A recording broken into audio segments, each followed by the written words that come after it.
London, September 23rd, 1916. The world stuttered. It lasted less than a heartbeat. A frame of the city gone wrong, the gas lamps bleeding white instead of amber. The sound of the river cutting out entirely before snapping back. Then it was over, and London was London again. Fog rolling in off the Thames before dusk, low and deliberate, smelling of coal smoke and river rot. By the time the lamplighters made their rounds near Tower Bridge, the city had already pulled its collar up and retreated into itself. Shops shuttered early. Soldiers moved in pairs. Women with telegrams in their hands stood at corners and didn't move because moving meant going home, and going home meant reading what was inside. This was London at war. Not the London of speeches and newspaper headlines, but the version underneath the alleys, the rooftops, the doorways where the lights stopped and something considerably less official took over. Lydia Fry had been working those spaces for 3 years.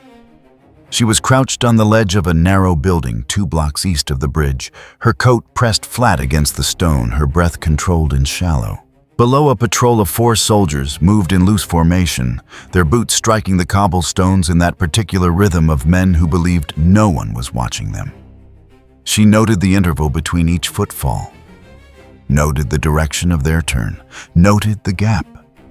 Eagle vision was already active, the edges of the world sharpening into the particular clarity that her grandmother had described as seeing the world's intentions rather than its surfaces. The soldiers glowed a steady amber, present, aware, but not yet dangerous. Further along the street, near the entrance of a timber-framed building whose ground floor windows had been boarded up, 2 shapes burned a different shade. Cooler, deliberate, watching. Couriers, or close enough. Churchill's intelligence had placed a German-run courier network in this district for the past 6 weeks. 3 dead British officers, 2 vanished signals operatives. The courier network didn't fight it. Listened, recorded, and transmitted, which made it far more dangerous than anything that pointed a rifle. Lydia's assignment was not to dismantle the network outright. That would take time she didn't have. Her assignment was to find its spine, trace it to the coordinating hand, and sever that hand at the wrist. She had been doing this long enough to know the difference between a job and a war. This was a job. The war was simply the weather it happened in. She was adjusting her position when she saw him. He came from the direction of the river, moving along the embankment wall, with the kind of unhurried precision that immediately separated him from every other person on the street. Not slow, nothing about him was slow, but measured. Each step placed with intention. He wore a dark suit, well cut, the collar of a long coat turned up against the damp. His hands were loose at his sides. He carried nothing visible. Lydia watched him for 30 seconds without blinking. He wasn't following the patrol. He wasn't tracking the 2 men near the boarded building either, or if he was, he showed no physical tell of it. He simply walked the embankment and observed the way a man does when he is mapping something in his head that he has no intention of writing down. She activated eagle vision again. The soldiers still burned amber. The 2 couriers a steady cold blue. The man from the embankment, nothing. The ability moved across him the way it moved across stone or empty door frames, finding no intention to read, no allegiance to map. It wasn't interference. It wasn't distance. Eagle vision simply had nothing to grip. She had no clean explanation for that. Either the man was something the city hadn't accounted for, or the city itself was running wrong tonight. Neither option was comfortable. He stopped at the corner of a side street, roughly 40 meters from the boarded building's entrance. From that position, he had sight lines to the front door, the alley mouth on its left, and the narrow passage that ran behind the row of houses, the same passage Lydia had already identified as the most likely escape route if the couriers were flushed. He hadn't been here long enough to have scouted this on foot, which meant he had worked it out from the street geometry alone in under 2 minutes of walking. Lydia shifted her weight very carefully and moved along the rooftop to close the distance. She had dealt with Templars who were skilled. She had dealt with Templars who were dangerous. She had never dealt with someone who read terrain the way this man did not, with any ideology behind it, not with any visible agenda, just the clean mechanical logic of someone who treated space as a problem to be solved before anyone started shooting. He hadn't looked up. She was certain of that. And yet, when she positioned herself directly above the corner where he stood, he tilted his chin a fraction, not toward her, not away, and the quality of his stillness changed. Still no alarm. Still no signal to anyone watching. Just an adjustment in posture so slight that most people would have missed it entirely. He knew the roofline was occupied. He had simply decided it wasn't his problem yet. Lydia's hand moved instinctively to her gauntlet. She stopped herself. He wasn't moving toward the building. He wasn't drawing a weapon. He wasn't doing anything except standing at a corner and being exceptionally difficult to categorize. She had been trained to deal with threats that declared themselves Templars, who moved on networks, soldiers who moved on orders. This man moved on something else entirely. She needed to understand what before she decided whether he was a complication or a resource. She gave herself another 60 seconds. In that time, the patrol completed its circuit and doubled back. The two couriers exchanged what looked like a document near the building's side door. And the man at the corner did something that settled the question of whether he was simply a citizen who happened to carry himself like a loaded weapon. He counted the couriers. She could see it in the micro movement of his eyes, 1, 2. And then he looked at the document exchange, registered the transfer, and filed it away. Then he looked at the patrol's return route, recalculated something, and shifted his weight to his left foot in a way that put him one step closer to the alley mouth. He wasn't observing the scene. He was sequencing it, planning the order in which things would need to happen. Lydia came down from the roof. She used the rope launcher to drop to a first-floor balcony, crossed to a drain pipe, and descended to street level in the alley adjacent to his corner, coming in from behind and to his right from the direction he hadn't been watching. She was quiet. She was always quiet.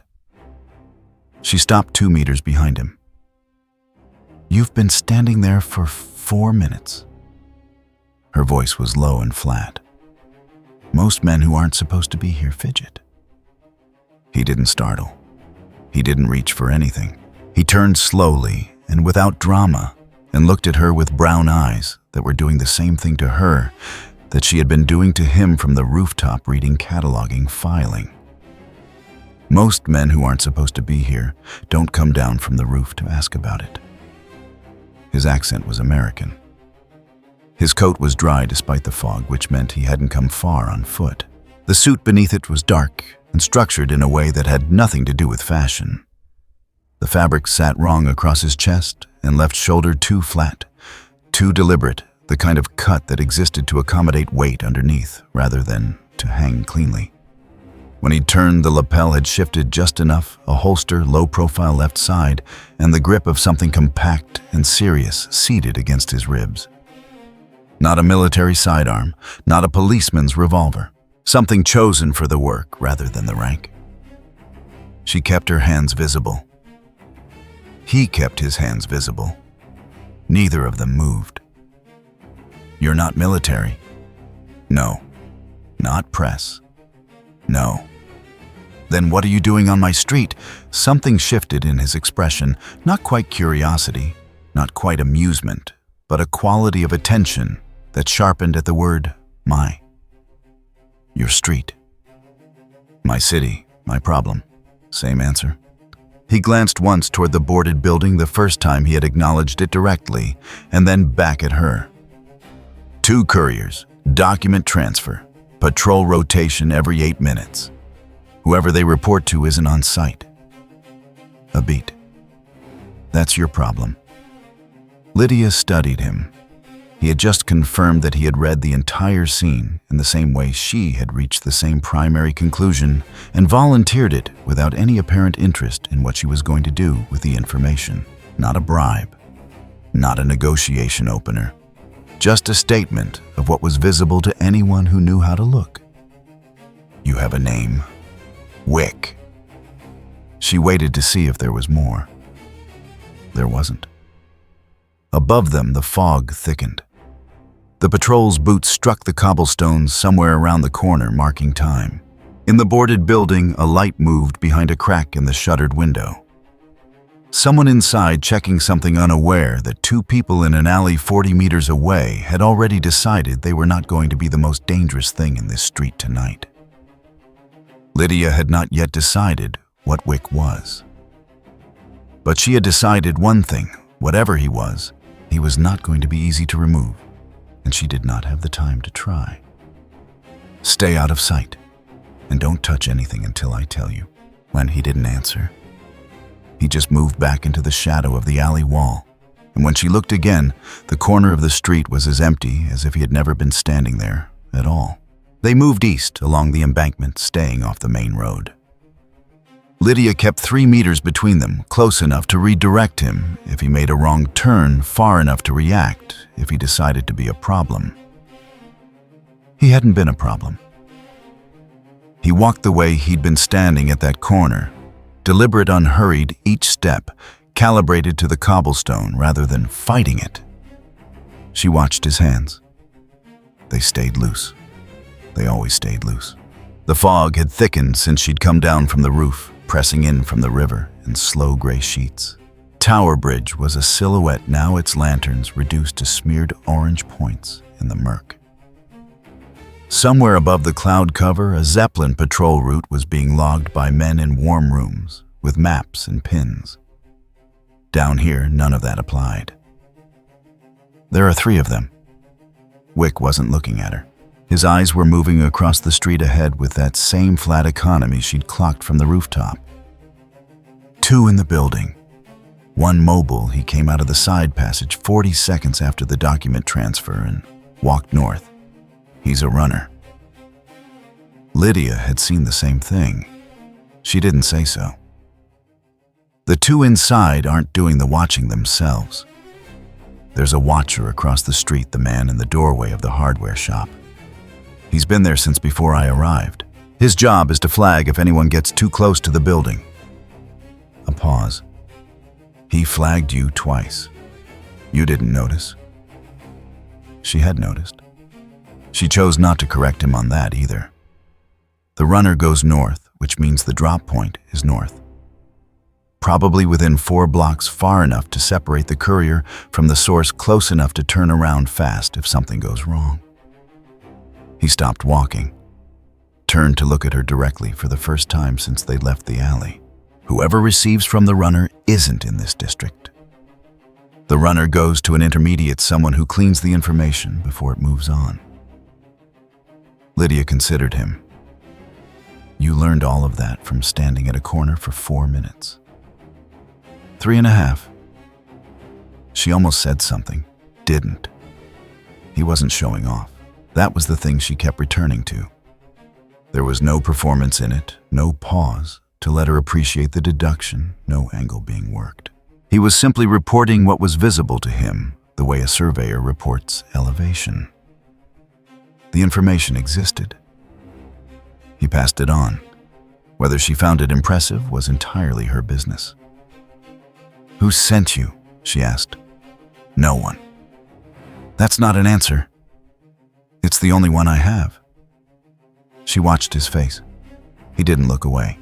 His expression held that same quality she'd cataloged from the roof.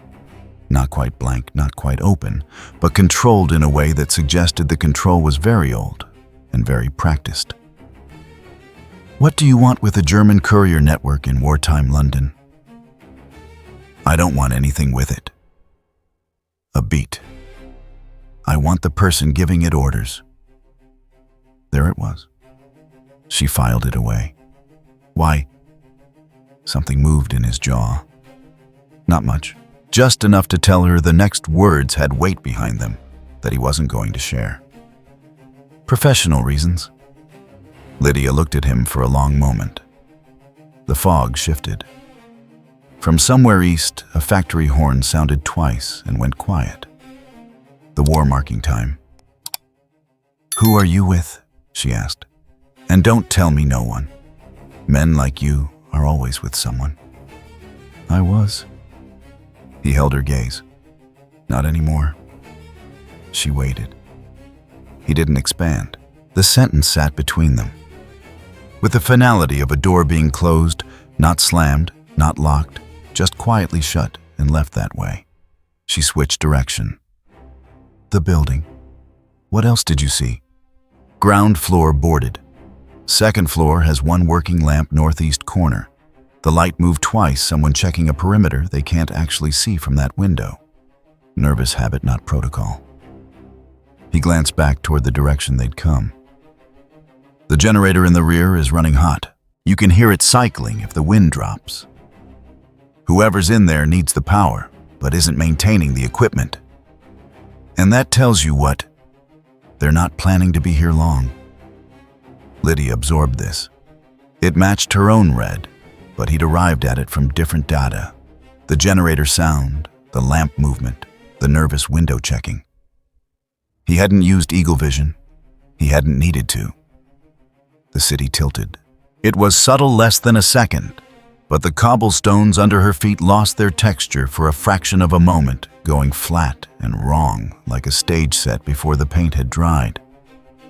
The factory horn that had sounded east sounded again at the same pitch and interval, as if the last 30 seconds had been rewound and replayed. Then the stones were real again. The fog was real. The distant sound of the patrol's boots was real. Wick hadn't broken stride. Lydia kept walking. She didn't look at him. But the back of her neck was cold in a way that had everything to do with the city, and very little to do with the river wind. This was the second time tonight the city had done that. The first had been earlier, the gas lamps bleeding white, the sound cutting out. She'd written it off as fatigue or the particular way fog could distort gaslight and muffle riverbank acoustics. Now, she wasn't writing anything off. Something was wrong with tonight. Not the spy ring, not the war, not the Templars. Something structural. Something underneath the story she was standing in. And whatever it was, Wick was part of it. Eagle vision returned blank on him because he wasn't supposed to be here. Not in this district. Not in this war. She didn't voice that. Not yet. She needed more information before she decided what to do with it. And right now, the most useful thing he could be was exactly what he already was, another set of eyes that knew what it was looking at.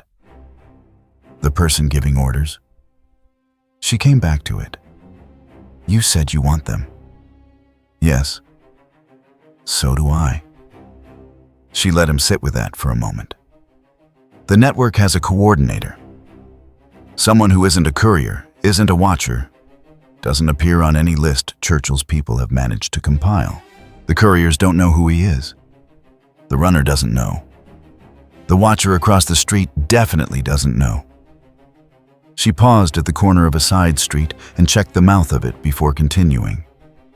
All they know is the next step in the chain. Which means, to find the coordinator, we don't chase the chain forward. We break it and see who comes to repair it. Wick was quiet. She took that as understanding. "I go into the building. I take what's on that radio frequencies call signs timing schedules. You cover the rear passage. If the runner comes back, or if the watcher moves, nobody leaves until I'm done." What if there's a third person inside you didn't account for? There isn't. Flat. No room in it. But if I'm wrong, you'll hear it. He looked at her. Something in his expression shifted. Not agreement exactly, more like a professional assessment that had concluded she was probably right, and it didn't much matter either way. "And after we follow the runner's route north and find the intermediate. She met his eyes. Together. Because you know what a clean handoff looks like, and I know what this city's shadow network looks like. And tonight, we need both. A beat of silence. The fog pressed in. Somewhere behind them, the watcher in the hardware shop doorway shifted his weight, and Lydia registered the sound of his boot on the step without turning her head. One condition. She waited. Nobody gets warned. If someone runs, they get stopped. I don't wait for a signal. It wasn't a negotiation. It was a statement of how he worked, offered in the same tone a carpenter might describe the way he held a hammer. She could take it or argue with it, and arguing with it would cost her time she didn't have. Agreed. She turned toward the building's direction. Stay off the main road.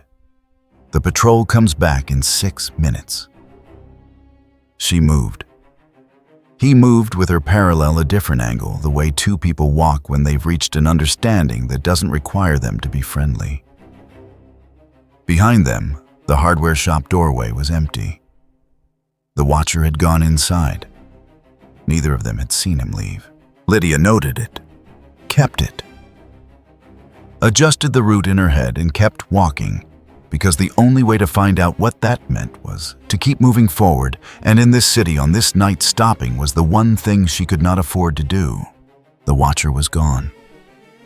That was the first problem. A man doesn't abandon a post in the middle of a shift, while a shift without a reason, and the reasons were limited.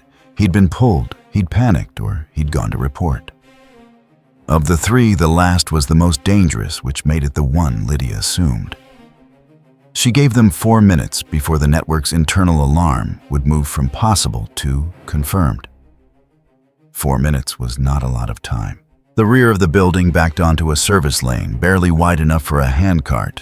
Wick took the lane without being directed to it. He'd already mapped it from the street. She realized the same way he'd mapped the patrol route and the sight lines and the generator sound. He settled into position at the lane's southern end and went still. No fidgeting. No weapon drawn yet. Just a man standing in a dark passage who happened to be very difficult to see. Lydia went up. The rope launcher caught on a second-floor drain pipe bracket with a sound like a muffled click, and she was moving before the line had finished tensioning hand over hand to the windowsill. Fingers finding the gap where the frame had warped away from the stone over years of damp. The latch was corroded. She worked it with the flat of her thumb slow, and even feeling the point where resistance became release. The window opened inward. She went through it. The room was a storage space. Crates, a broken chair, the smell of mildew, and something sharper underneath electrical burn recent.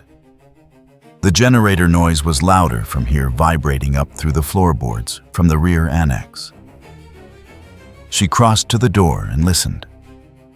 2 voices from the room underneath. Neither alarmed. One of them reading something aloud in German numbers and letters in clusters of 5, a cipher group, the format used for encoded radio transmissions. The other voice confirming each group. Standard protocol. They were in the middle of a scheduled send. She had perhaps 90 seconds before the transmission ended, and they started breaking down the equipment. The stairs were against the far wall of the main room, which meant crossing the landing above the 2 men. She took the landing in 6 steps, heel to toe, keeping her weight on the outer edges of the boards where they were nailed closest to the joists. The voices continued from downstairs. The numbers continued. She reached the staircase top and started down. She was 4 steps from the bottom when the transmission ended. The silence hit like a switch being thrown.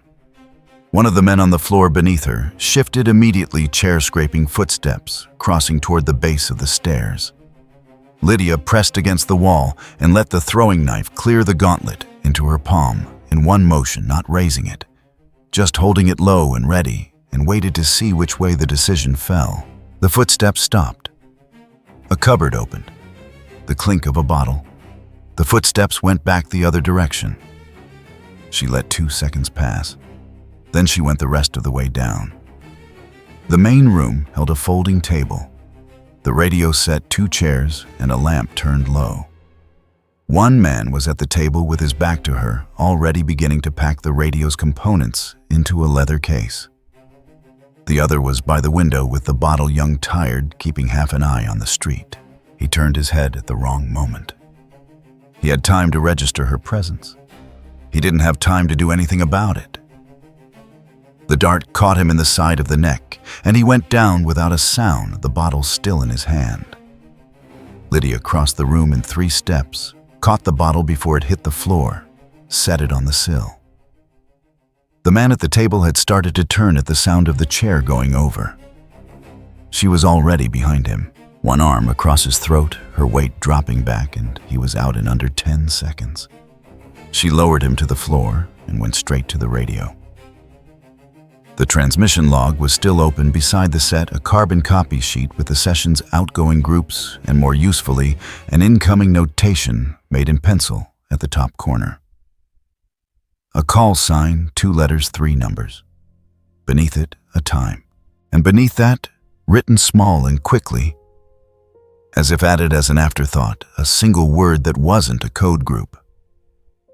Clerk. She photographed it in her memory. Then she looked at the rest of the log. The transmission had been addressed to a relay frequency, not a direct line, but a middle step, the kind of routing used when the final recipient didn't want to be traceable to a fixed location, standard counterintelligence practice. Also standard, the relay frequency changed on a schedule, which meant the schedule itself was somewhere in this room. She found it in the lining of the leather case. A folded card thin as onion skin, the kind that dissolved in water.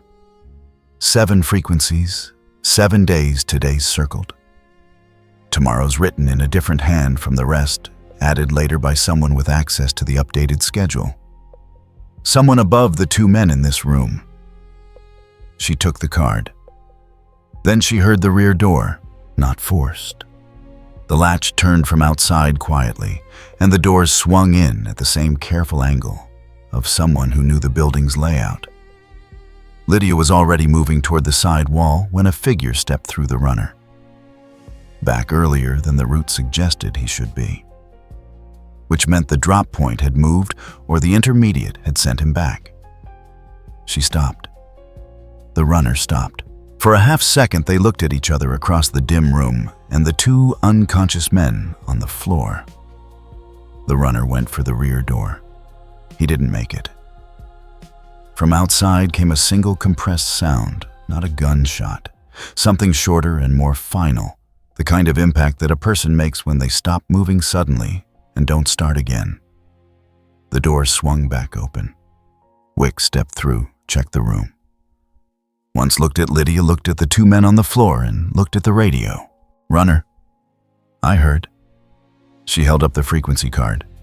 We need to move. He didn't ask about the card.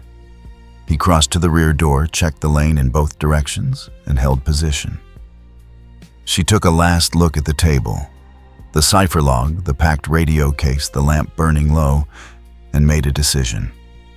She left the log. Leaving it intact was more useful than taking it. When the network's repair team arrived and found 2 men unconscious and the radio untouched, they'd assume malfunction rather than penetration. They'd send someone to check the equipment. The coordinator would send someone, and that someone would lead back. Outside, the lane was clear. They pushed north away from the building into the network of service passages that ran behind the commercial blocks. The fog was thicker here, channeled between the walls into something close to solid. Their footsteps made no sound on the wet stone. 3 blocks north, Lydia stopped at a junction and held up the frequency card. Relay routing. 7 frequencies, weekly rotation. She kept her voice low and even. The transmission tonight wasn't going to the network's command. It was going to a middle step. Someone who filters the intelligence before it reaches whoever's giving orders. The intermediate. The network calls them the clerk. She folded the card and put it away. The name's on the log we left behind. Not an accident, it was written fast like a reminder. Which means the clerk is someone the men in that room knew well enough to use a name instead of a code. Close to the network, not at the top. High enough to have access to the updated frequency schedule. She looked at him. The coordinator doesn't touch the radio, doesn't run messages, doesn't appear on any document we can pull. Every piece of actionable intelligence goes through the clerk first, which means the clerk is the door. Find the clerk, find the coordinator. Find the clerk, and we don't need to find the coordinator. The coordinator finds us. He was quiet for a moment. Around them, the fog shifted in slow eddies against the brickwork. From somewhere south, the building they'd just left, a sound that might have been a door or might have been the generator cycling down. There's a timing problem. Wick kept his voice low. The watcher left before we went in. If he reported, they know the building's been hit by now. They don't know what was taken. They'll move the clerk. They'll try. She checked the junction both ways. But moving an asset that holds the full frequency schedule and the coordinator's contact protocols takes time and logistics. They need a secure transfer point, a new cutout, a revised schedule. She paused. The generator in that building was already running hot. They were already planning to move. We just accelerated their timeline, which means they'll use the channel they trust most. The one channel they haven't changed. She looked at him steadily. The radio at the next site. Tower Bridge District. There's a second set. Churchill's intelligence flagged the frequency 9 days ago, but couldn't locate the source. If the network falls back on it tonight, we'll have a position. He processed that. She could see it, not the processing exactly, but the quality of his attention as it shifted from the immediate problem to the next one. The way a chess player looks at a board, not for the piece being moved, but for the space that opens behind it. You're going to let them think the building was a mechanical failure. And when they reach out on the backup channel, you trace the signal. And whoever responds on the other end is either the clerk or someone close enough. Another silence. The city pressed in around them, all soot and fog, and the distant sound of a river that had been running under this business for a very long time. The lamp in her peripheral vision did something wrong.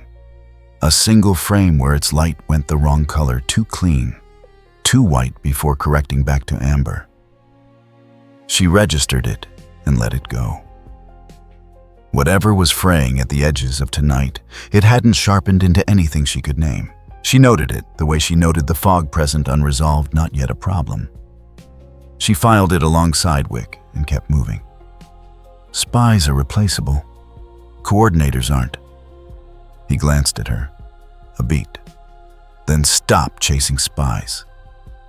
We break the chain and wait for who comes to fix it. He turned north. Let's move.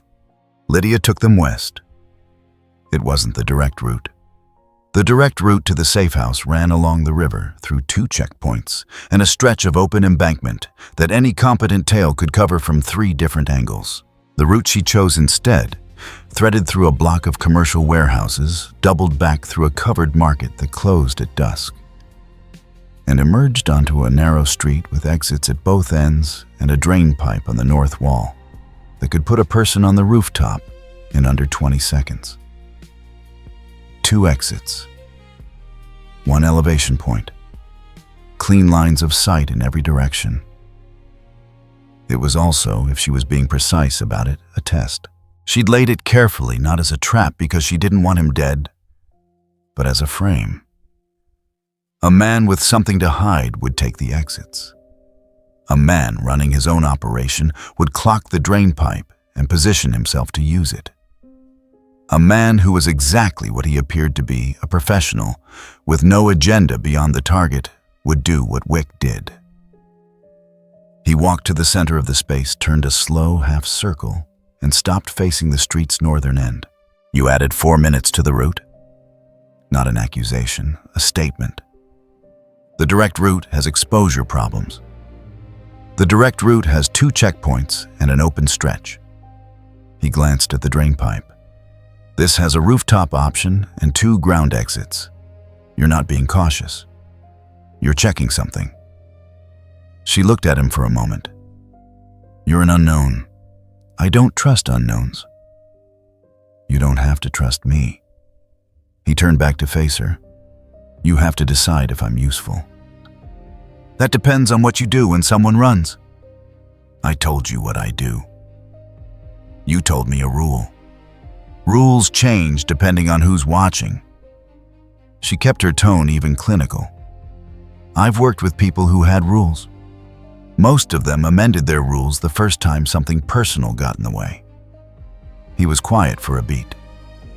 The covered market's canvas awnings shifted in a draft from somewhere. The street was empty in both directions. She'd chosen the hour well, and the only sound was the distant percussion of a military convoy moving along the embankment. "I'm not here for personal reasons." A beat before he continued. "Everyone says that. I'm here because someone built a system that uses people." The flatness in his voice didn't change, but something underneath it did a compression like pressure behind a sealed door. Systems like that don't stop on their own. Someone has to take them apart. A pause. "That's all this is?" Lydia studied his face. He wasn't asking her to believe him. He wasn't performing sincerity. He was simply stating his position the way he stated everything, as a fact that existed independent of whether she accepted it. She decided that was probably the most honest thing he was capable of and moved on. "The clerk." She turned the name over. "How much do you know?" "What you've told me. Name on a log. Access to the frequency schedule. Sits between the couriers and the coordinator." She reached into her coat and produced a folded slip of paper, not the frequency card, something else retrieved from the inner lining of the radio case before she'd left the building. A notation she hadn't mentioned yet, small enough that she'd nearly missed it, a symbol inked in the corner of the paper with the kind of care that suggested habit rather than intention. A ledger mark, the sort of thing an accountant makes unconsciously when they're keeping 2 sets of books. She held it up. He looked at it. His expression didn't shift, but his attention sharpened in the particular way she'd come to recognize a tightening of focus that meant he'd placed the information somewhere useful. Someone who keeps records. Someone who keeps records they don't want found. The mark isn't part of the cipher system. It's personal notation. Whoever the clerk is, they have a habit of tracking what passes through their hands. She put the paper away, which means they have a physical record somewhere. Not radio logs, those get burned. Something older. A ledger, a code book, a running list. And if we get the list, we don't need the coordinator to come to us. We already know who he's been giving orders to. She watched his face. The clerk is the door, and the generator is how we knock. He was with her. She could see it, the sequencing already running behind his eyes. The building near the bridge. Second site. Backup radio. They'll activate it tonight once they've confirmed the first site is compromised. The generator there is an identical model requisitioned from the same supply depot according to Churchill's inventory records. Same maintenance problem, runs hot under load, particularly if the fuel line is partially restricted. She paused. A restricted fuel line looks like operator error. It causes exactly the kind of intermittent failure that brings someone out to check. And whoever comes out to check either is the clerk or goes straight to them. The building won't be empty. There will be at least 2 people inside standard network protocol after a site compromise is to double the interior watch. Which means I need the entry clean and fast, and I need the rear completely locked down. She looked at him directly. No signals. If someone comes out that rear door for any reason, they stop. Something close to acknowledgement crossed his face. Not agreement, he'd already settled that question earlier in the night. Something more like alignment, the sense of two mechanisms clicking into the same register. My signal. I go in on my call. You hold until I'm inside. And if the timeline changes, then you adapt and I adapt. She held his gaze. But nobody moves until I'm through that door. That's the condition. He didn't argue. He turned it over for exactly the length of time it took to check it against whatever internal framework he used for these decisions. And then, if someone runs before you're inside, I don't hold. If someone runs before I'm inside, the operation is already blown and holding doesn't matter. She let that sit for a second. We agree. The military convoy had passed. The street had gone fully quiet, the kind of quiet that a city at war produced after curfew, not peaceful, just temporarily still. Above the warehouse roof lines, the cloud cover had thinned enough to show a pale suggestion of moon, barely enough to cast shadow. Then the street sign on the north wall, black lettering on white, stuttered. The letters held their positions, but the background went the wrong color for less than half a second. Something too bright and too even before the paint was just paint again. Wick didn't look at it. Lydia did. She kept her face neutral, logged it, and let it pass. Whatever was happening to the fabric of tonight, it was consistent. The same quality of interruption, identical duration, identical return to normal. Like a film with a splice in it playing at speed so that only someone paying close attention would catch the cut. She was paying close attention. She always was. There's something else? She pulled back to the matter at hand. The clerk won't be at the second site directly. Too exposed? But the person who comes to check the generator, that's our thread. We follow them, not the radio. Follow, not intercept. Intercept ends the thread. Following it shows us where it leads. She buttoned her coat against a gust that came through the market passage. The clerk has a location. A fixed point they have to maintain the physical records. Fixed points can be found. He nodded, a single economic movement that meant he'd filed it and was ready to proceed. They left the covered market by the north exit, moving back toward the river. She kept 2 meters between them again, the gap she'd maintained all night, close enough for coordination, far enough for independence. He matched her pace without being asked to, neither fast nor slow. Calibrated the way everything about him was calibrated to the minimum necessary and nothing beyond it. 3 blocks from the second site, she stopped at a junction she knew. The street ahead ran straight to the building's north face. The alley to the left looped around to the rear passage. The rooftop access was 60 meters east, an industrial staircase bolted to the side of a grain warehouse. She looked at all 3 options. So did he. Entry from the east rooftop. Window access, second floor. I'll need 4 minutes inside minimum. Rear alley, south end. If the clerk's contact comes out the front, then they turn north or south. Either way, the street's contained. He assessed the junction with that same flat efficiency. I'll know which way they go before they've taken 3 steps. She believed him. That was the uncomfortable part. She believed him.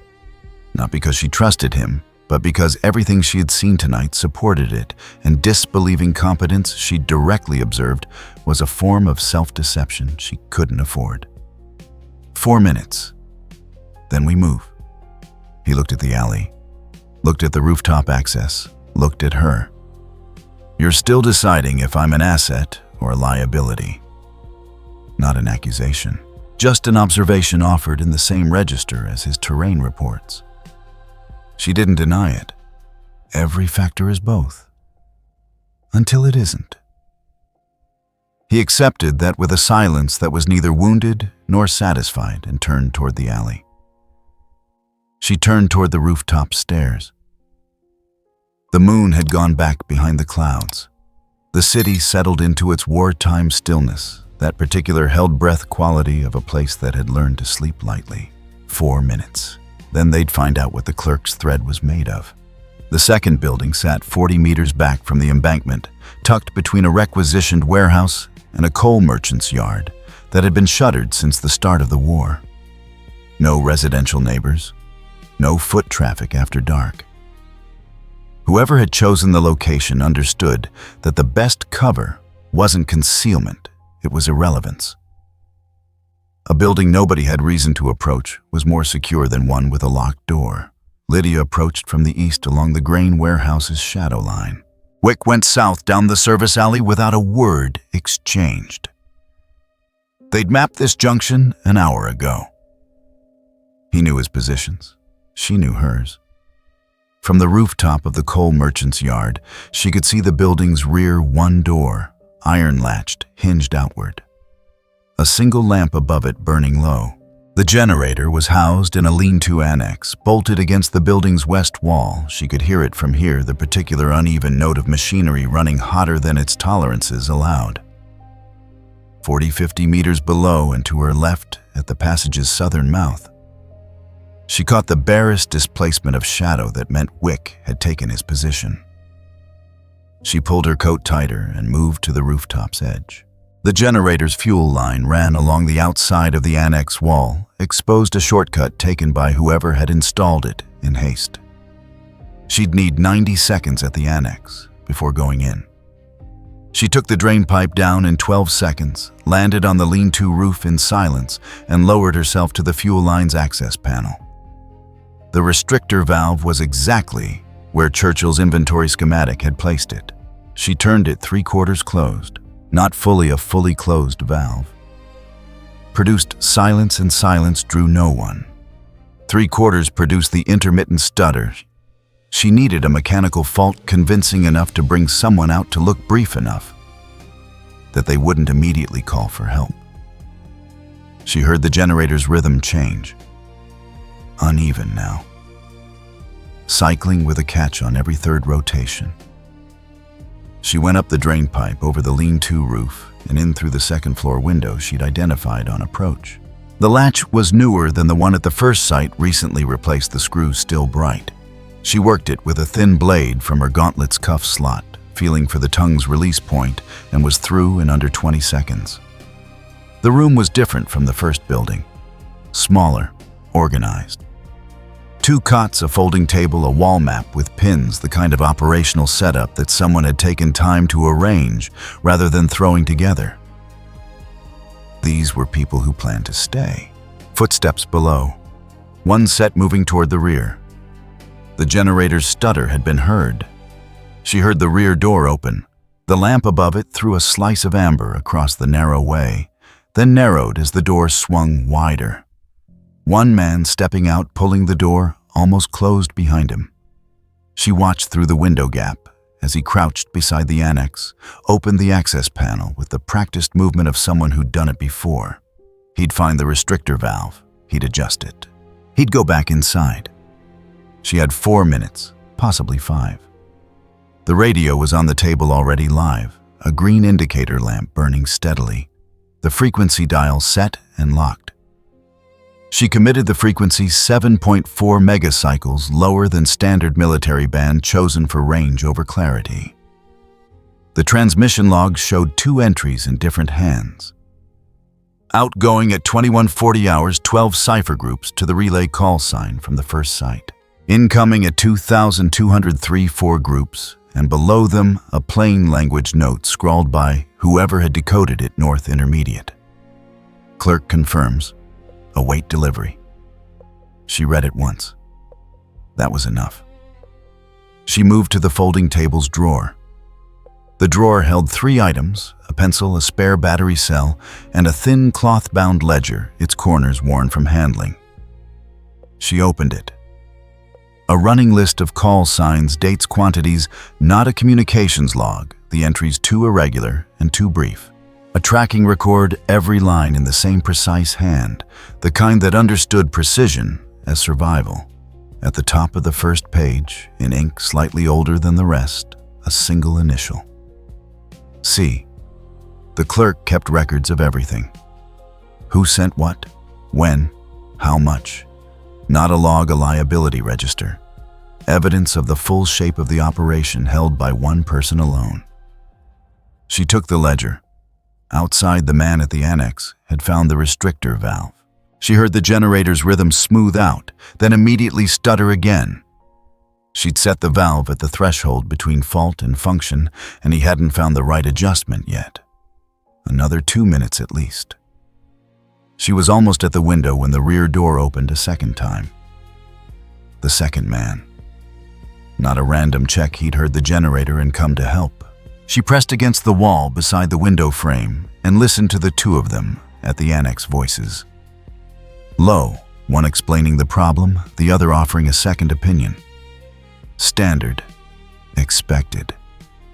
What she hadn't expected was the third voice. From the front of the building at street level came the sound of a knock, not loud, 3 precise raps, the rhythm of a prearranged signal. One of the men below barked something short. The other went back inside, the rear door closed. Lydia was already at the window when the man below crossed the lane at speed, heading for the alley mouth. Runner. Not panicking, moving with purpose, which was worse. A runner with a purpose was carrying a message. He made it 11 meters. From the alley mouth came the particular quality of silence that follows a short, decisive action. Then nothing. Then Wick stepped back into his shadow position at the south end, and the service road was as empty as it had been before. She went through the window down the drain pipe and hit the street, moving east. Wick fell in beside her without breaking stride. Front door signal. Her voice barely carried. Someone knocked. 3 counts. Saw it. Was it the clerk's contact? Wrong direction. They came from the north. He kept his voice level, his pace matched to hers. Whoever knocked wasn't picking up. They were delivering. She processed that. Delivering meant the chain hadn't broken, it had just moved faster than she'd anticipated. The watcher from the first site had reported. The network had responded, not by pulling back, but by pushing a message forward. They were accelerating. Then, the light changed. Not the helix stutter this time. Something larger, external, sweeping across the rooftops from the direction of the embankment. White. Mechanical. A motor vehicle's headlamps mounted high, throwing a broad beam across the upper stories of the embankment buildings. Behind it, the sound of boots on stone in organized formation, not a standard patrol. Too many of them moving with the specific purpose of men who had a location and an order. Churchill's people. They'd either traced the signal, or someone in the chain had tripped a wire somewhere upstream. Lydia took the first cross passage left out of the beam's reach. Wick was already in it. The passage ran 30 meters and opened onto a side street that gave them 3 directions and no sight line from the embankment. She stopped at the passage's end and pressed her back against the wall. The ledger was inside her coat. The transmission note was committed to memory. The runner was no longer a problem. The man at the annex was still inside the building, which meant Churchill's team would find the site occupied, not evacuated, and the radio still live. That was useful. A live radio meant intercept. It meant Churchill's signals team could lock the frequency and listen for the next transmission from the relay. It meant their backup channel was now compromised from 2 directions simultaneously. And whoever sat at the other end of that relay, the clerk or someone close, would have to make a decision tonight about whether to go silent or try to recover. Either choice left a trail. North. Low, precise. The knock came from north. Whatever was being delivered came along that route. Wick looked at the street. The formation of boots had reached the building. She could hear orders being given, a door being tried. Churchill's voice wasn't among them, but his authority was in every syllable of the sergeant's commands. "We followed the delivery route. Tonight." Tonight. She checked the ledger through the coat fabric, confirming its weight. Before they realize what's missing, he turned north. She went with him, 2 meters between them, the city closing around their passage like water over a stone. Seamless, immediate, leaving no mark on the surface to show where they'd been.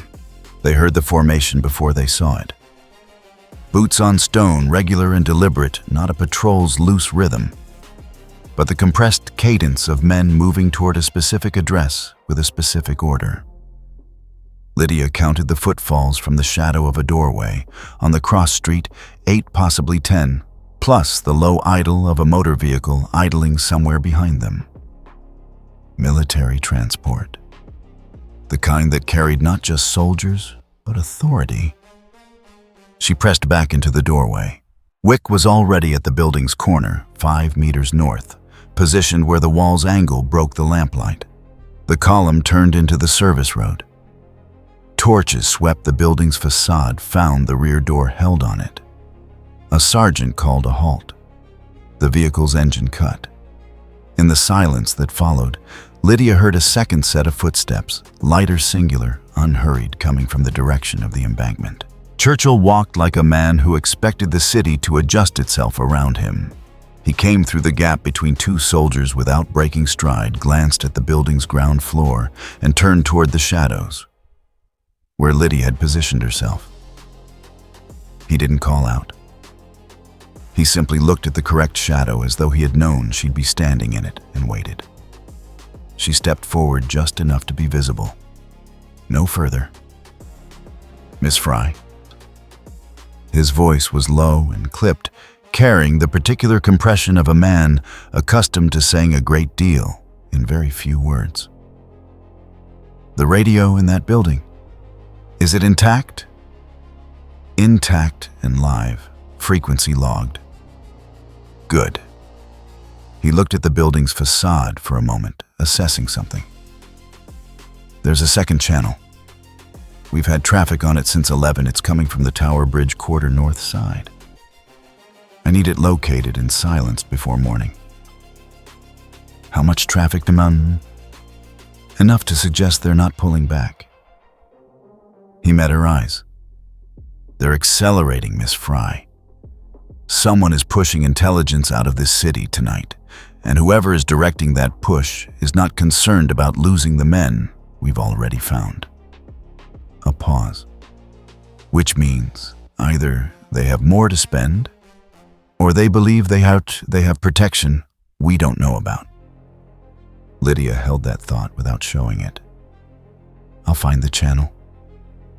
And when you do the source, I need the source, not just the frequency." He glanced once toward the soldiers moving through the building's rear door. "My men will process the site. You won't be credited, and you weren't here. Understood. One more thing." He kept his voice at the same level as if the next sentence were operational rather than political. "When this is done, I'll be speaking to certain people about certain matters that have been waiting rather a long time." The particular weight of certain matters needed no elaboration. It was the currency they'd established at the start of this arrangement, the thing Lydia had asked for, the thing Churchill had promised to consider. She didn't acknowledge it directly, neither did he. The understanding existed between them without needing a surface. "Good evening, Mr. Churchill." She went back into the shadow and kept going through the doorway, into the passage behind it, up to the rooftop access at the building's north end. Below, she heard Churchill redirect a sergeant, heard the building's front door come open under official authority, heard the organized machinery of the state beginning to process a scene she'd already stripped of everything useful. 20 meters north at the junction where the cross street opened onto the wider road, Wick was waiting. He'd heard enough. "Protection." Wick turned the word over, flat, not a question. "Protection they don't know about." She moved past him without stopping. He fell into step. It fits. The network has been running too cleanly for its level of exposure, 3 compromised sites in 2 weeks, and no senior asset has surfaced. Someone above the courier tier is insulated in a way that standard operational security doesn't fully explain. They have someone on the inside, military or government, or they have something that makes inside access unnecessary.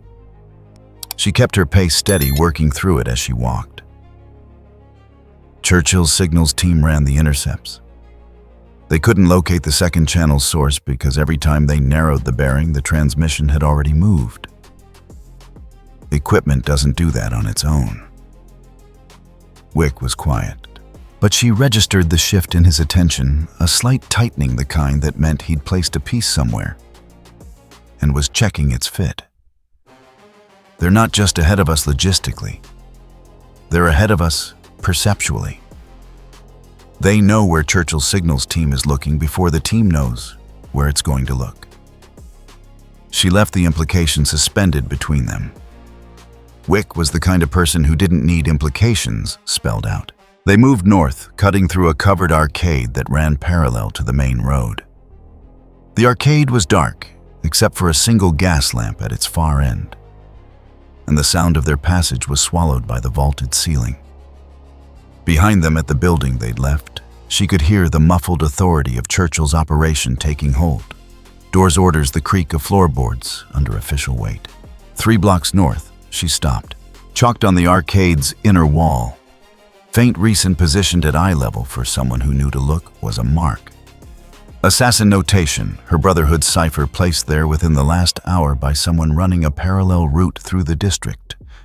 A warning observed from north, 2 individuals, 1 unknown profile moving towards safe contact points. Stand down all active routes until cleared. Someone in her network had seen them, had seen Wick. She studied the chalk mark for a moment. The unknown profile notation was precise, not hostile, not confirmed threat, just unclassified. Which meant the observer had been thorough enough to distinguish unidentified from enemy. That was discipline. That was training. She pulled her sleeve across the mark and erased it. Problem? Wick asked. Managed. She turned from the wall. My operatives know we're here. They're standing down active routes until I clear the area, which means we have a window. The north sector will be quiet for the next hour while everyone holds position. Templar won't know that. No. A thought was forming. She let it develop. The Templar network has been pushing intelligence north all night. We've been following the push. But if the north sector goes quiet, no assassin movement, no Brotherhood contact, and the only active signatures belong to Templar assets running scared, they'll think their own people are compromised. He looked at the erased mark on the wall. If their couriers start reporting no contact in a sector that should have Brotherhood presence, they'll assume a leak. They'll start pulling assets, cutting runners, shutting down cells they think are blown. They do the work for us. She turned north again. We don't chase them. We disappear and they spend the next 6 hours destroying their own infrastructure, trying to find a threat that isn't there. He considered this for precisely the time it deserved. The clerk. He'd arrived at the same place she had. We'll have to make a decision. Stay silent and preserve the ledger, or reach out to the coordinator and risk the channel. She felt the logic tightening into something clean. Either way, they move. And when they move, we're already where they're going. The arcade ended at the wider road. Across it, the dark mass of the Tower Bridge quarter warehouses, river-facing buildings. The bridge's north tower rising above everything like a statement of intent. Somewhere in that part of the city, a radio was transmitting on a frequency Churchill's team couldn't pin down. Somewhere in those streets, the clerk was deciding whether tonight had broken the operation or only bent it. And somewhere closer than either of them had yet accounted for something, had shifted in the texture of the threat. Lydia had felt it since Churchill's words. Protection we don't know about, and it had been sharpening into a specific shape as they walked.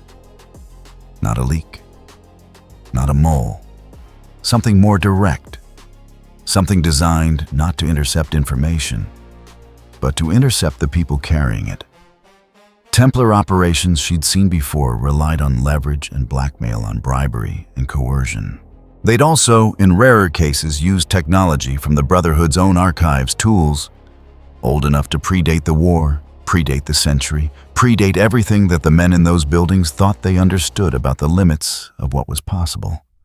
Not one of those tools had been deployed in London since before her grandmother's time. There's going to be another layer. Low, almost to herself. Between us and the clerk. Something they've kept back. Oh, what kind of something? The light moved again in the upper window, a building she'd been monitoring for 3 days without being able to name what troubled her about it. Now she thought she could. The kind that doesn't appear in Churchill's intelligence reports.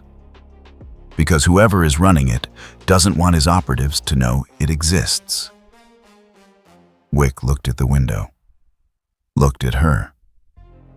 He didn't ask what she meant. The shape of the problem was clear enough. Whatever the Templars had kept in reserve, it wasn't more couriers, more runners, more expendable men in boarded buildings.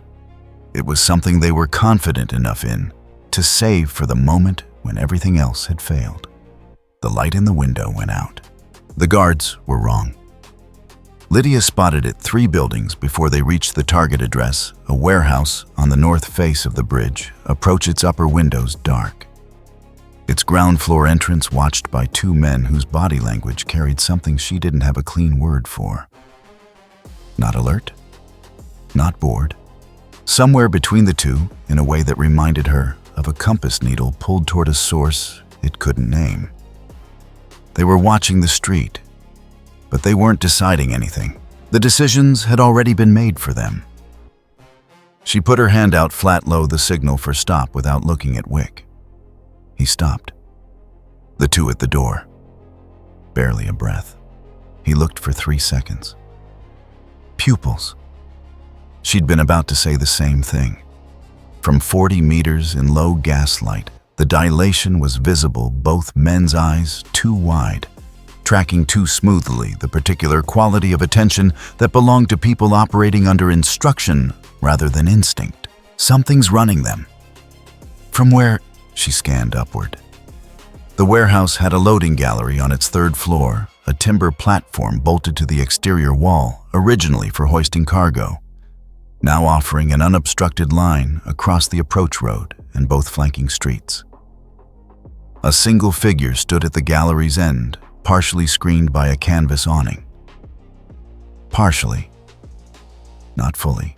She'd worked enough Templar operations to know the value of position, and whoever had chosen that gallery had chosen it for range and sightline, not cover.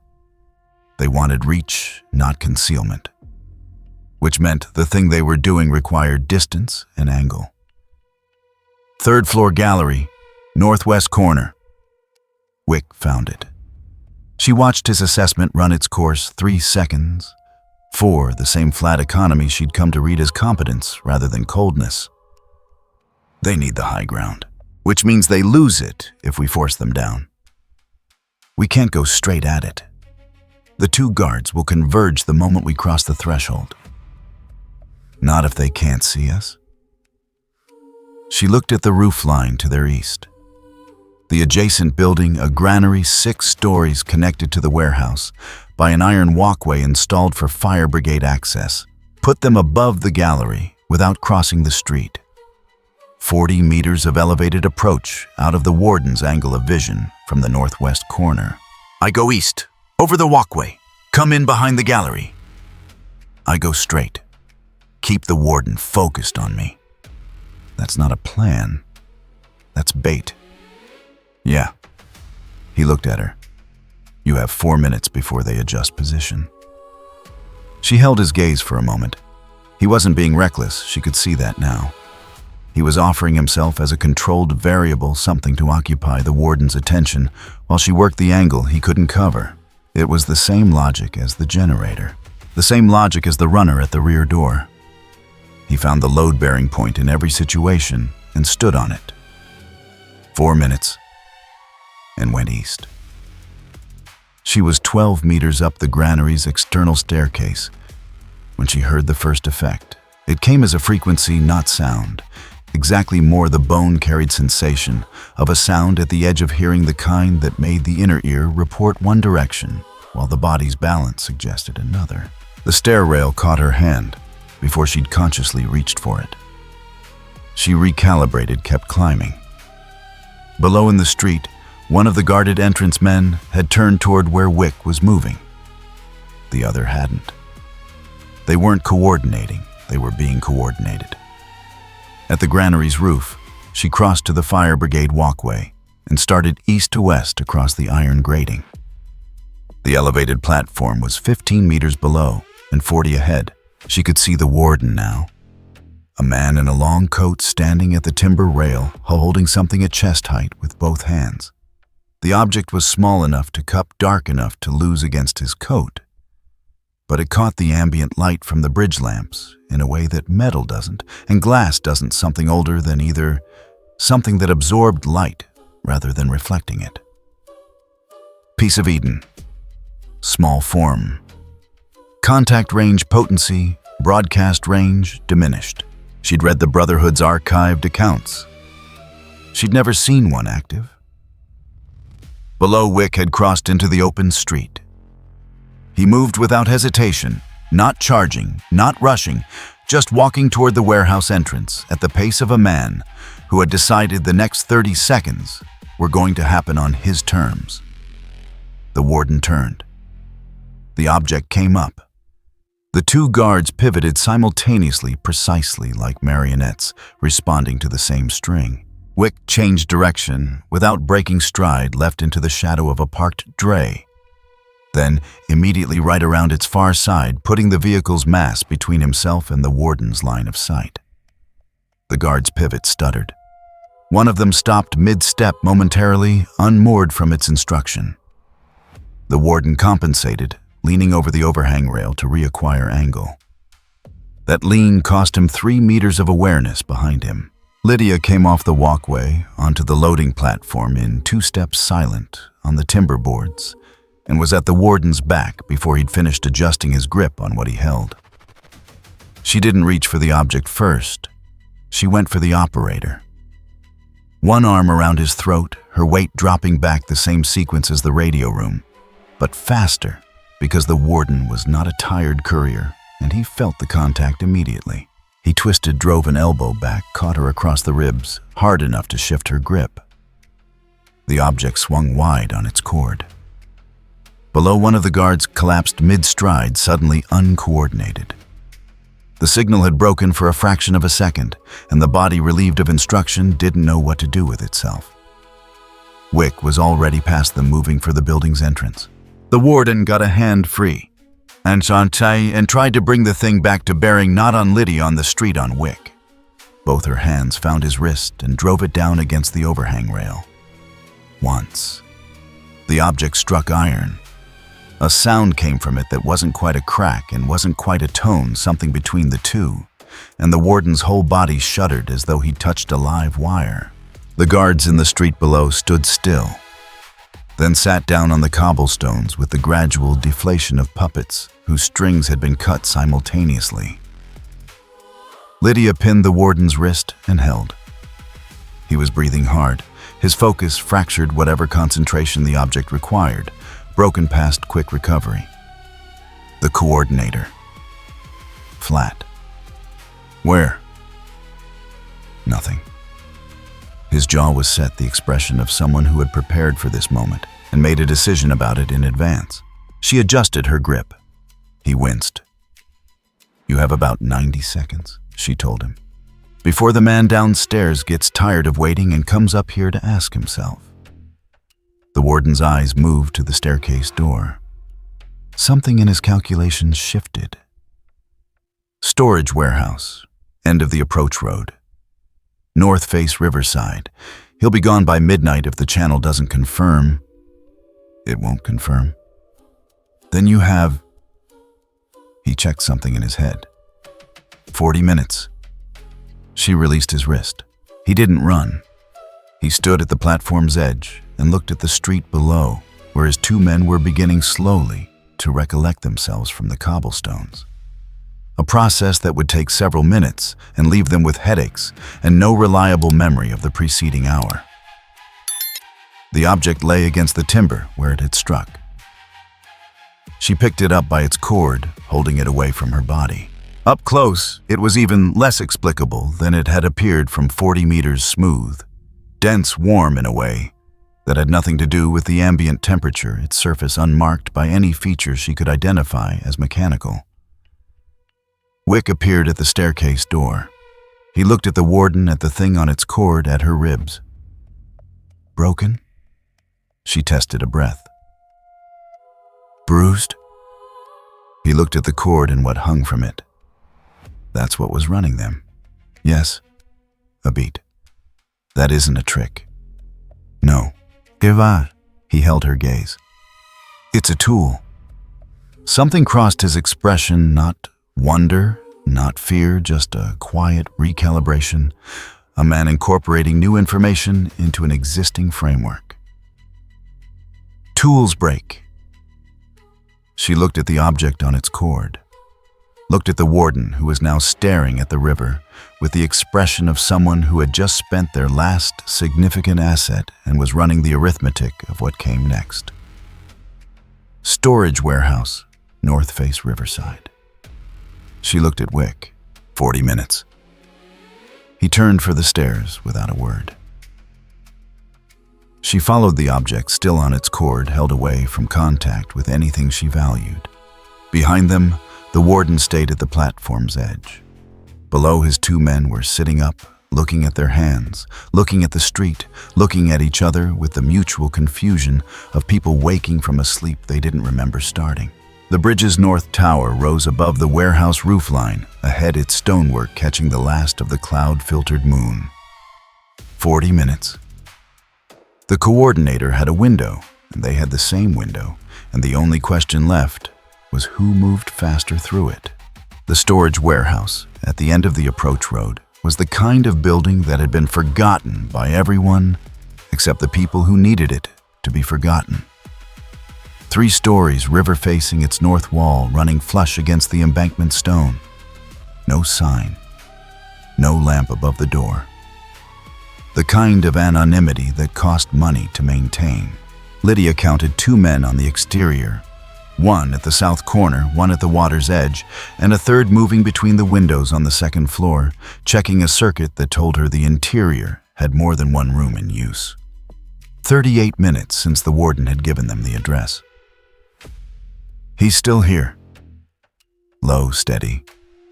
Wick was watching the window circuit. Preparing to leave. The circuit pattern is covering for someone packing, not standing guard. She'd reached the same conclusion. The master spy was in the process of burning what he could, and moving what he couldn't burn, the standard withdrawal protocol of an operation that had lost its infrastructure. The warden had bought them time. Not much. Enough. I go high. Second floor northeast corner, there's a loading hatch above the waterline, unlatched from the outside. The packing is happening 1 floor above that. South entrance. I'll move when the corner guard completes his turn. She looked at him. In the 40 minutes since the gallery, he hadn't mentioned his ribs, or the frequency effect, or the object she was carrying. He'd simply walked north and assessed the next problem. That she thought was either profound discipline or the particular kind of damage that made damage invisible. Probably both. The clerk will be with the ledger. They won't leave without it. Then we don't let them leave. She went east along the embankment wall, keeping below the second floor window line, and found the loading hatch exactly where the building's silhouette had suggested it would be. Iron ring, no padlock. The hatch had been used recently and left unlatched by someone who expected to use it again soon. She pulled it open by increments, felt the dark interior exhale the smell of river damp and old timber, and underneath both, something chemical lamp oil, a lot of it. They were planning to burn the place on their way out. She went in fast. The second floor was a single open space, its center occupied by a long table and 4 people. The clerk she identified immediately, a slight man in his 50s, seated at the table's far end with an open book in front of him, and a second one stacked beside it, transferring entries from one to the other with the rapid precision of someone condensing 2 records into one. Beside him, a courier she hadn't seen before holding a leather satchel already buckled.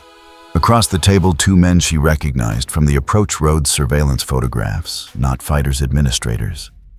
The kind of people operations needed and never mentioned. At the room's far end, standing with his back to the river-facing window, the master spy. She'd read descriptions. She'd seen silhouettes at distance. Up close, he was older than she'd expected. 60s perhaps, with the upright bearing of military service and the careful stillness of someone who had learned that movement betrayed intention.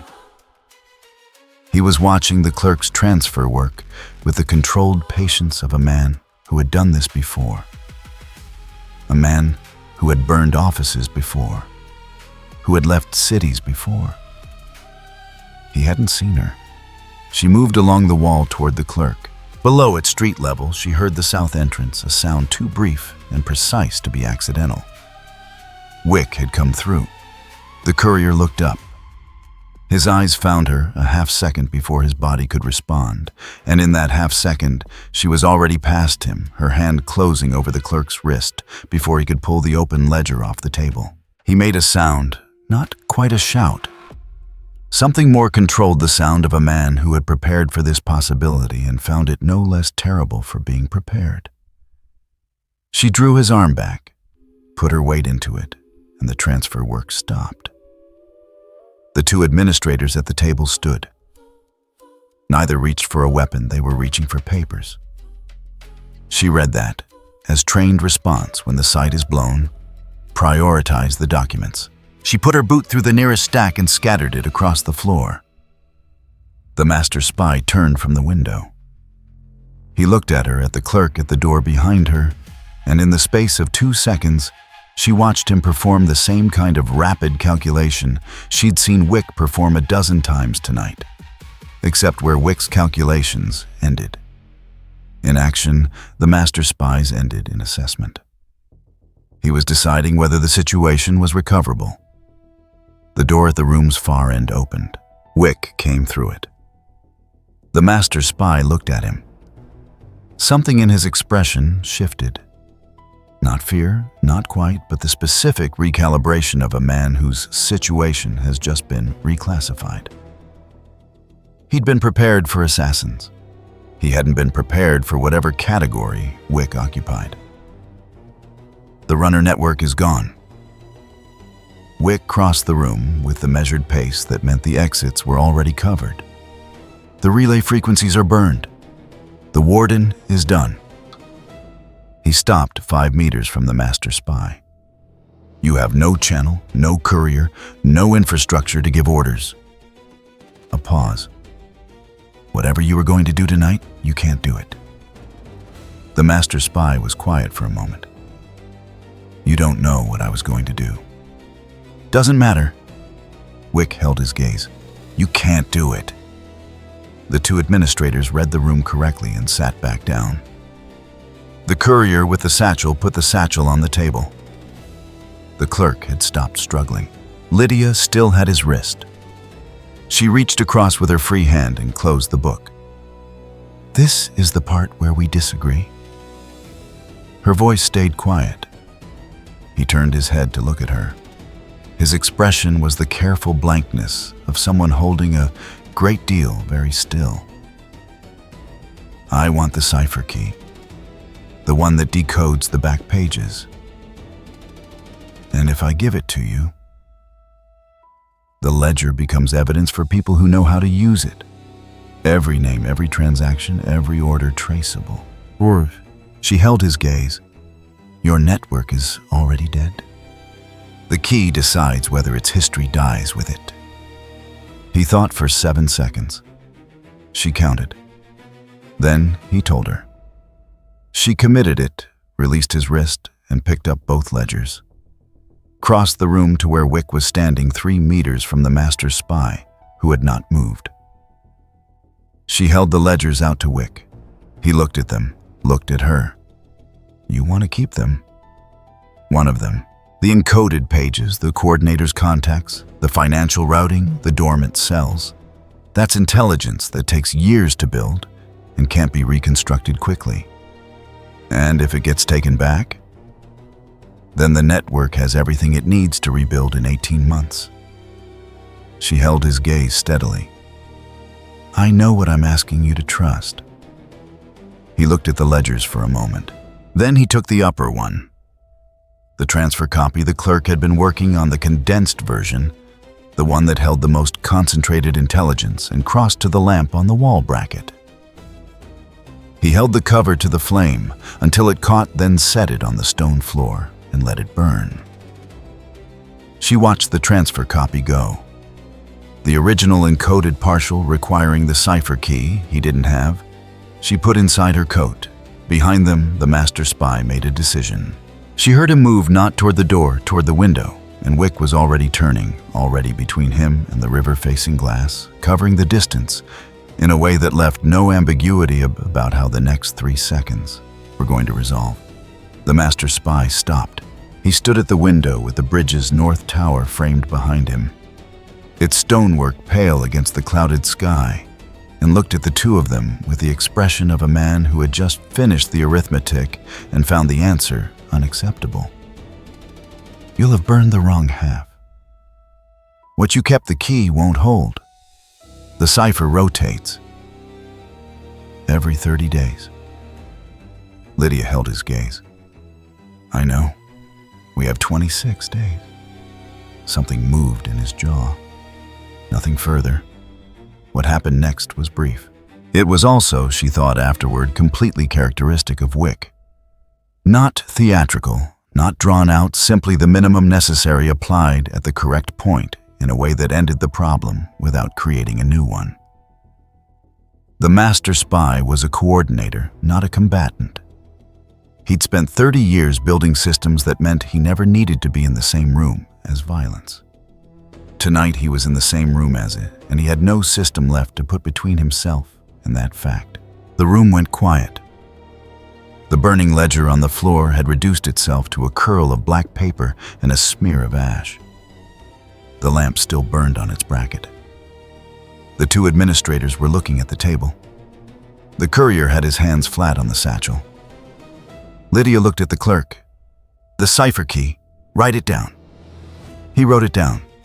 She took the paper. Go. He went. The administrators went with him. The courier left the satchel and went.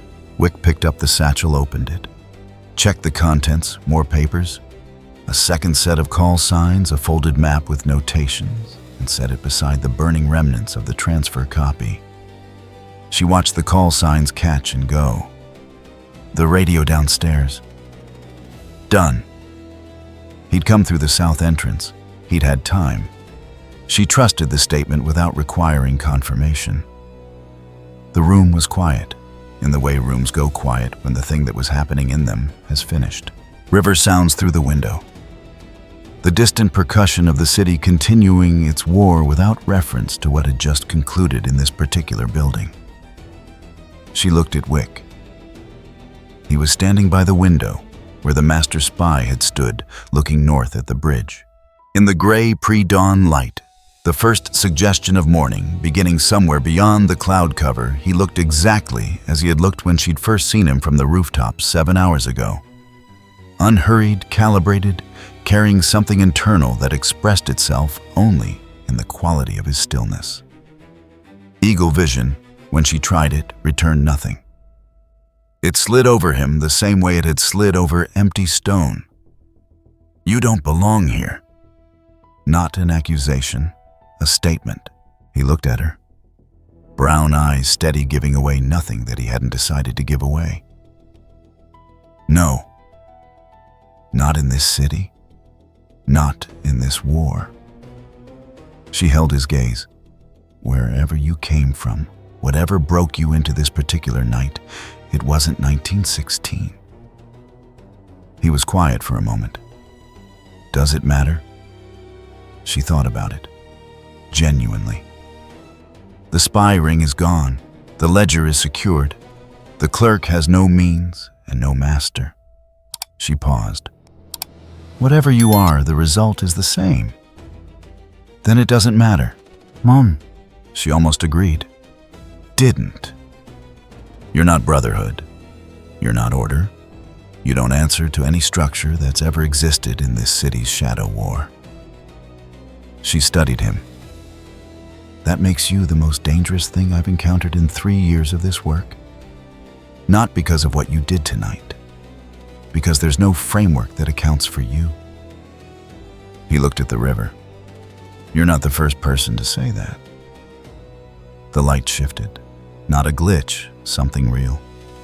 The genuine quality of dawn beginning to differentiate itself from night, the cloud cover thinning over the river and letting through the first colorless suggestion of morning. The bridge's stonework went from gray to pale stone. The water went from black to dark. Then the room stuttered. Not like the earlier glitches, not a flicker of lamps or a skip of sound. The stutter was deeper this time. A fundamental hesitation in the texture of the space itself, as though the building had briefly forgotten what century it was supposed to be standing in. The ash on the floor went still. The lamp flame held without moving. The river sounds cut. Then everything returned. She looked at the window. He was gone. Not gone through the door she hadn't heard it.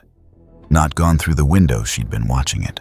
Gone in the way that a data point disappears when the record it belongs to is closed completely without residue, as though the space he'd occupied had simply decided to stop accounting for him. The lamp burned. The ash cooled. The river continued. Lydia stood in the empty room for a moment with the encoded ledger inside her coat and the cipher key in her pocket, and the particular silence of a finished thing settling around her. She thought about what she would write in the Brotherhood's record. How she would describe a man who appeared in a city's worst night without origin or allegiance, who read terrain the way other people read text, who had no framework she could place him in, and no interest in acquiring one. She thought about what Eagle Vision had told her and what it hadn't. Then she went to the window, checked the bridge approach, clear the soldiers 2 blocks south and moving away, and took the loading hatch out to the embankment. The Thames moved past below, gray and indifferent, carrying whatever it always carried. The city rose around its banks, into the beginning of another wartime morning smoke and stone, and the particular resilience of a place that had been burning in one way or another for a very long time. Whatever had happened in the storage warehouse on the north face of the river would appear in no official record. The spy ring would be described as having collapsed under internal pressure. The clerk would be described as having gone to ground. The master spy would not be described at all. And somewhere in a ledger that would take 26 days to become unreadable, the names and roots and financial threads of a Templar network that had spent 6 months embedding itself in wartime London were waiting for the people who knew how to follow them. That was the work. Not the night of it, the long, patient morning after, and the one after that, and all the mornings that followed, until the thing being dismantled was finally completely done. Lydia pulled her coat closed against the river wind and walked north into the city, into the work that didn't end when the night did. if you enjoyed this video, don't forget to leave a like and subscribe to the channel, and be sure to turn on notification so you won't miss our future video. Thank you for watching, and we will see you next time.